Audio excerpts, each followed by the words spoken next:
So I'm a Webflow developer officially here at Edgar Allan, and I'm essentially on the development team where we just build the sites in Webflow and do any custom coding where necessary. I'm not particularly, like, I wouldn't say I'm a developer, honestly, but now with ChatGPT I kind of am. So that's been really helpful. Yeah, it's pretty cool. You mentioned ChatGPT as well. Like what you can, as long as you know the terminology, like I want a function, that checks this ID and that sort of thing, you can accomplish some pretty awesome things with it. I honestly, for me, I have like enough knowledge that I know how to ask for things.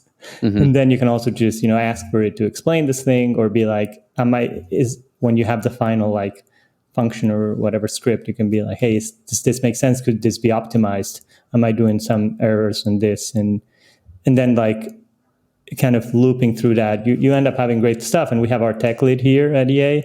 And whenever I do something cool, I'm like, send it to him. And he's like, yeah, that's what I would have done. So nice. It's like doing, quality work if you are able to have the conversation with the chat in a successful manner, really. So for me, it has been like the last couple of months have been like life-changing on the speed in which I can do stuff.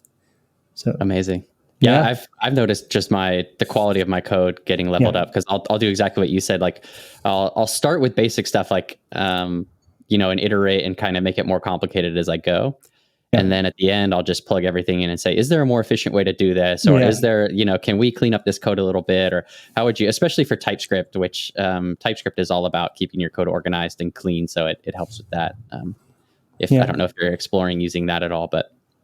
No, not yet. I haven't gotten into TypeScript. But what I did learn from and I think FinSuite was really key in pushing that for the Webflow sort of community, was the sort of using attributes as a way to target, elements on the DOM. And, I think traditionally one would use IDs for that, or, classes, or just, classes or IDs mostly, right? And the sort of attributes route has been, sort of something that really unblocked the way I can kind of build stuff, because you can actually just give it any name, and then you can just point at that. And it's a really nice way to think about it. Yeah, it makes sense, I think, for Webflow developers, and it's such a great sort of gradual intro into code and how HTML, CSS, and JavaScript all kind of fit together.